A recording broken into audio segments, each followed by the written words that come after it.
शोभा निधि जी, राधे राधे महाराज जी। महाराज जी, त्राटक क्रिया करते समय किन किन बातों का ध्यान रखना चाहिए?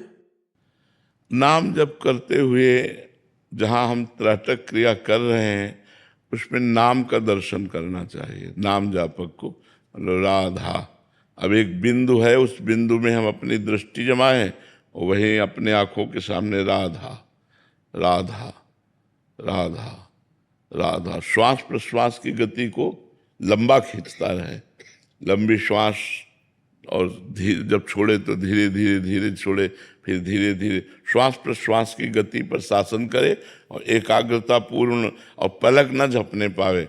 और जब पलक झपक जाए तो आंख मूंद कर नाम ध्यान करे, आंसू आने लगे तो कोई परवाह नहीं, फिर एकाग्र, उससे बहुत एकाग्रता मिलती है। त्राटक क्रिया विद्यार्थियों को भी करनी चाहिए, वो बहुत एकाग्रता मिलती है। विद्या अध्ययन में बहुत स्मृतिवान हो जाता है। त्राटक क्रिया का मतलब होता है किसी एक बिंदु पर बहुत देर तक देखना बिना पलक झपके, ऐसे।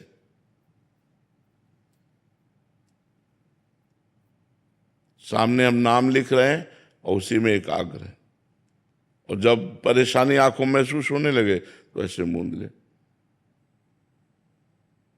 फिर ऐसे। इससे बहुत आपकी एकाग्रता बहुत पावरफुल हो जाएगी, स्मृतिवान हो जाएंगे आप। किसी भी बात को सोचना फौरन स्मृति आ जाएगी। ऐसा करना चाहिए, पर ये वही कर सकता है जिसका ब्रह्मचर्य ठीक है।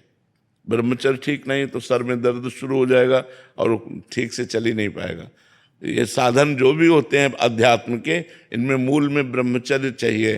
अगर ब्रह्मचर्य नहीं है तो फिर नहीं चल पाएगा। ब्रह्मचर्य पावर होता है, और ब्रह्मचर्य चाहे गृहस्थ भी हो, उचित ब्रह्मचर्य सबको रहना चाहिए। ब्रह्मचर्य जीवनी शक्ति है, उसको नष्ट करने से ऐसा नहीं कि आप अच्छा अच्छा खाते पीते हैं तो आप बलवान बने रहेंगे, नहीं। ब्रह्मचर्य एक महान शक्ति है, जो उसको संचित करता है, वो उसकी दिनचर्या बिल्कुल फिट चलेगी, उसकी स्मृति फिट रहेगी, उसकी किसी कार्य में थकावट नहीं होगी, उसको कोई बात परेशान नहीं कर सकती, कभी डिप्रेशन में नहीं जा सकता, कभी नेगेटिव विचार उसे परास्त नहीं कर सकते, जिसके जीवन में ब्रह्मचर्य है। अब आज हमारी समाज ब्रह्मचर्य नाम से ही परिचित नहीं हो रही। जिस तरह हमारा मन इंद्रियां कहे वैसे हम चले जा रहे हैं, ये ठीक नहीं है। उचित खान पान, पवित्र ब्रह्मचर्य, और जैसे यौगिक क्रियाएं, थोड़ी देर पद्मासन सिद्धासन में बैठना, प्राणायाम करना, त्राटक क्रिया करना, इससे हमारी बौद्धिक शक्ति बलवान होती, स्मृतिवान होता है। वो जो एकाग्रता है, उसकी एकाग्रता रूपी धन परिपक्व होता है, वो जिधर चाहे उधर एकाग्रता। जब ये त्राटक क्रिया की महिमा हमने पढ़ी और इसका अभ्यास किया तो घंटों, 10-5 मिनट नहीं, घंटों खुली आंख ऐसे बैठे रहते, घंटों खुली आंख ऐसे, एक लक्ष्य पर दृष्टि की, थोड़ी देर आंसू आए, फिर इसके बाद सूख गए, फिर दृष्टि ऐसे, और मंत्र जप करते हुए। तो उसका हमने 2 बार परीक्षण लिया कि आदमी बैठा रहे, जब तक हम नहीं चाहे तब तक वो बैठा रहा। अभी आदमी खड़ा हो जाए, उसके मन में संकल्प जागृत हो गया, वो खड़ा हो गया। जो हम सोचेंगे वो सामने वाले पर प्रभाव पड़ जाएगा। ये यौगिक क्रियाएं हैं, ये छोटी मोटी मतलब सिद्धियां हैं, ये यौगिक क्रियाएं हैं। तो त्राटक क्रिया से जो स्मरण करना चाहो, वो अगर त्राटक क्रिया सिद्ध हो जाए और आपका पवित्र स्मरण बना रहे भगवान का, तो आप कई जन्मों की बात याद कर सकते हो, क्योंकि सब कुछ भरा तो मन में ही है ना।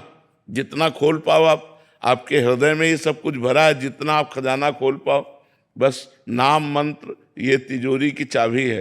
जितना नाम जप करोगे, मंत्र जप करोगे, उतने ज्ञान विज्ञान आपका प्रकाशित होता चला जाएगा। बाहर थोड़ी कुछ है, सब कुछ अंदर बैठा हुआ है, सब अंदर है।